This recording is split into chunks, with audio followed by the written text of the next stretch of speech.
લેડો હવે કોઈ જોતું નહીં, જમી લેવું. ભારો બોલો ભાઈ. અમે છોકરાના માસીના છોકરાના ભાઈબંધના લગન થી. જો બકા આપણે તો ગુજરાતી રે પૂરા 56 ઇંચની છાતી. તમને કોને આમંત્રણ આપ્યું? આવા જો આમંત્રણ ની જરૂર ના હોય.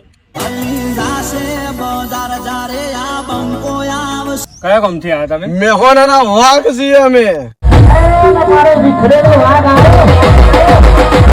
તમે મેહોણાના વાઘ છો તો તમે આચાર પૂચાર તો તમે જમશો નહીં. તમે શું જમશો? આજ તો પનીરનું શાક ખાવાની ઈચ્છા છે. અને તમે? આપણે તો ભજ્જો ખાઈશું.